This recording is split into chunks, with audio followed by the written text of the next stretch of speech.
Good evening, class. And in this lesson, we are going to continue with the reference to context questions. And if you haven't seen the part 1 and part 2, I would request you to go through the part 1 and part 2 of As You Like It. And after part 1 and part 2, we'll be going through another set of 4 questions. So, without wasting time, let's start the questions. And the first question is, thus most invectively he pierced through the body of the country, city, court, yeah, and of this our life, swearing that we are mere usurpers, tyrants, and what's worse, to fright the animals and to kill them up in their assigned and native dwelling place. So this particular question is taken from Act 1, Scene 3, and the context is in the forest of Arden, when the first lord. So, when we have seen that the Duke Senior was banished from his kingdom by his brother, Duke Frederick, so he goes in the forest of Arden, and with him there are many companions like the lords and the Amiens and the courtiers who accompany him in his kingdom. So, in the forest of Arden, the first lord meet Jacques and informs the duke that he is very sad. Now, Duke Senior asks to Amiens, what did Jacques say? Didn't he take the opportunity to draw a moral from the scene? The first lord replies in the affirmative and continues. सो इस question में हम ये देख रहे हैं कि ये क्या कॉन्टेक्स्ट है in the forest of Ardern, जब जैक्स जो है वो मिलता है लॉर्ड को और इन्फॉर्म करता है ड्यूक को कि वो बहुत सैड है, because Jaques is a person जो बहुत पेसिमिस्टिक है, मतलब बहुत नेगेटिव रहता है और हर चीज़ में से जो है वो कुछ ना कुछ खामियां ढूंढता है. सो जैक्स क्या करता है कि हर सिचुएशन में से वो कुछ ना कुछ ऐसा ढूंढता है जिससे वो किसी को क्रिटिसाइज कर सके या मॉरल बैकग्राउंड्स पे जो है किसी को कुछ ना कुछ वो पॉइंट आउट कर सके. तो फर्स्ट लॉर्ड जो है या रिप्लाई करता है अफर्मेटिव में, मतलब पॉजिटिव मैनर में, और बात यहीं पे जो है कंटिन्यूएशन में चल रही है. Talking about the explanation, nothing escapes the eye of Jaques. तो जैक्स की आंखों से कुछ भी नहीं बचा है, क्योंकि वो पेसिमिस्टिक है नेचर में, मतलब हर चीज़ में नेगेटिविटी ढूंढता है, इसलिए वो फॉल्स ढूंढता है with almost everything. Country life, city life, court life. तो कंट्री लाइफ में भी, सिटी लाइफ में भी और कोर्ट लाइफ में भी हर किसी में वो खामियां ढूंढता है. फर्दर अब वो यहाँ क्या कर रहा है फॉरेस्ट में, he is talking about the ills of the forest which the Duke Senior and others are leading at present. तो यहाँ फॉरेस्ट में जो ड्यूक सीनियर है और जो बाकी के उनके एमियंस हैं या लॉर्ड्स हैं, जिस तरह की वो लाइफ यहाँ पर जो है बिता रहे हैं, उसमें भी वो कुछ कमियां ढूंढता है. In this way he most इंसाइटफुली, मतलब बहुत इंटेलिजेंटली जो है, he pierce into the heart of the country, the city, the court, and even our lives out here in the forest, swearing that we are usurpers and tyrants, frightening and killing animals in their own homes. मतलब यहाँ पर क्या है, जो Jacques है वो बहुत इंसाइटफुली, बहुत इंटेलिजेंटली जो है, उसकी एक आदत है कि वो जो है पूरी तरह से country life, city life, court life, even यहाँ जो फॉरेस्ट में लाइफ जो ड्यूक सीनियर और उनके जो एमियंस है, जो लॉर्ड्स है, जो बिता रहे हैं, वहाँ पे भी वो जो है खामियां ढूंढता है. और वो कहता है कि तुम लोग जो हो, तुम सिर्फ, तुमने क्या किया है, तुमने हथियाया है इस पार्ट को भी. मतलब तुम यहाँ फॉरेस्ट में रह रहे हो और फॉरेस्ट जो है वो ड्वेलिंग प्लेस होती है एनिमल्स की. तो तुम यहाँ रहकर फॉरेस्ट में एनिमल्स को, जो उनका होम है, वहीं रहकर उन्हें डरा रहे हो, उन्हें मार रहे हो. और he calls them for so for the simple reason that have killed a deer, quite an innocent animal, in the forest for the sake of their food. तो कह रहे तुम यहाँ रहकर एक सिंपल रीज़न की वजह से, जस्ट अपनी स्टमक फिल करने के लिए, just for the sake of food, तुम इनोसेंट एनिमल्स को, जैसे कि एक डियर को, मार रहे हो. एंड नेचर ने उस डियर को भी जो है अपना घर दिया है, जो कि है forest, as their dwelling place. And it's unfortunate that the Duke and others are killing them in their own home, that is forest. तो कह रहे हैं कि ये बहुत दुख की बात है, बहुत अनफॉर्चुनेटली मैं ये बोल रहा हूँ, मतलब बहुत दुखी मन से मैं ये बोल रहा हूँ कि जो ड्यूक सीनियर है और जो बाकी लोग यहाँ फॉरेस्ट में हैं, वो फॉरेस्ट में रहकर, जो फॉरेस्ट की एनिमल्स की जो ड्वेलिंग प्लेस है, वहाँ रहकर उन एनिमल्स को जो है डरा रहे हैं और मार रहे हैं. So this is not, somewhere this is not satisfying, और somewhere this is not good. तो यहाँ जो जैक्स है वो ये पॉइंट आउट कर रहा है कि किस तरह से लॉर्ड और एमियंस एंड ड्यूक सीनियर जो है जो लाइफ फॉरेस्ट में बिता रहे हैं वो जो है मॉरल बैकग्राउंड्स पे कहीं ना कहीं वो नहीं जो है साबित होती या नहीं वो उतरती. So this is the particular question and I hope ये क्वेश्चन क्लियर हो गया होगा. So moving to the next question. What would thou have me to go and beg my food, or with a base and boisterous sword and force? A thievish living on the common road. This I must do, or no, not what to do. And yet, this I will not do. Do how I can. I rather will subject me to the malice of a diverted blood and bloody brother. So, this particular question is taken from Act 2, Scene 3, and this is the context when Orlando has won the match with the against Charles, and Charles was a wrestler. So after winning the match, Orlando hasn't gained any fame or hasn't gained any appreciation because Duke Frederick was very angry after knowing that Orlando is the son of Sir Roland D. Boyce, and after winning the match, Orlando's fame has reached far and wide, means everybody came to know about Orlando, and his brother. Oliver was thirsty of his blood and he wants to take his life. So when Adam came to know about this, that Oliver wants to take Orlando's life, he comes to inform Orlando, and when he was informing Orlando that you should not stay here any longer, so this conversation take place at that point of time. Talking about the explanation, realizing that, so when Orlando came to realise कि यहाँ रहना मेरे लिए ठीक नहीं है, इस territory में रहना मेरे लिए ठीक नहीं है जहाँ मेरा भाई रहता है, तो वो एडम को कहता है ठीक है तुम मुझे बताओ कि मैं क्या करूँ, मैं कहाँ जाऊँ, क्योंकि मेरे पास तो कोई जगह नहीं है जाने के लिए. He ask Adam if he wishes that in going away he should start begging for food. तो वो पूछता है एडम से कि क्या मैं बेगिंग करना शुरू कर दूँ, बिकॉज किसी तरह से तो मुझे अपनी स्टमक फिल करनी है, किसी तरह से तो मुझे अपनी लिविंग चलानी है, तो मैं क्या करूँ.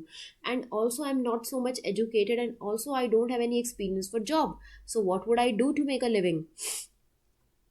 So the other occupation he may assume then. So जो दूसरे options है वो एडम के सामने क्या रखता है, या तो मैं रॉबरी करूँ या अपने हाथ में एक स्वॉर्ड ले लूँ, लोगों का कत्ल करता जाऊँ and putting people to death on the roads, and he has to do either of these two. तो वो कह रहे हैं इनमें से मुझे दोनों में से कोई एक काम तो करना ही पड़ेगा टू मेक माई लिविंग, या फिर मेरे पास और कोई ऑप्शन नहीं है. तो Orlando says what would you have me begging for my food और become a low life sticking up travellers on the road.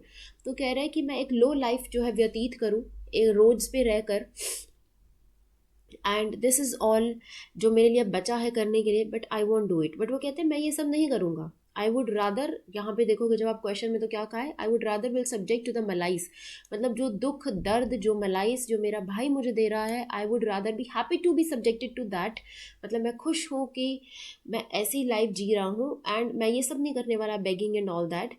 But in fact मेरा जो भाई है जिसका हेट्रेड का जो मेरी प्रति जो बिहेवियर है वो है, तो it's okay to be to live with that behavior, and it's okay कि अगर मेरा भाई जो है वो रिफ्यूज़ कर रहा है मुझे रिकोगनाइज करने से, that we are blood brothers and we have a relation. So I hope ये पर्टिकुलर क्वेश्चन क्लियर हो गया होगा, but in case you have doubt please feel free to ask me either in the comments or in the class. Talking about the question number 3, I have 500 crowns. So this particular question is the continuation of the second question, and when the second question we have already seen that Adam was informing Orlando that he should leave the territory of Oliver. So this particular question is also from Act 2 Scene 3, that I have 100 crowns, the 30 hire I saved under your father, which I did store to be my foster nurse, which when service should in my old limbs lie lame, and unregarded age in corners thrown. So this particular question is when Adam, the old servant to Oliver, informs Orlando that his brother is after his life and he should run away from this territory, and Orlando is utterly confused because he's not able to decide that what should he do. Even if he decides to run away, he says even if मैं यहाँ से भाग भी जाऊँ तो मेरे पास कुछ नहीं है करने के लिए, how would I fill my belly and how would I fill my stomach, और मैं अपनी जो living है वो कैसे जो है how would I make my living, क्योंकि मेरे पास कोई ऑप्शन नहीं है और ना ही मैं इतना पढ़ा लिखा हूँ, ना मेरे पास इतनी नॉलेज है, ना मेरे पास मनी है और ना ही मेरे पास कोई एक्सपीरियंस है जॉब का। Explanation, finding Orlando unable to make a living. तो जब एडम को लगता है कि भाई ऑर्लैंडो तो बिल्कुल इनकैपेबल है और वो कुछ नहीं कर सकता, तो वो क्या कहता है कि मैंने 500 क्राउन्स, मतलब मैंने इतना जो पैसा है, 500 गोल्ड कॉइन्स जो है वो मैंने सेव करके रखे हैं, ताकि मैं जो ये पैसा है अपनी ओल्ड एज में यूज़ कर सकूँ।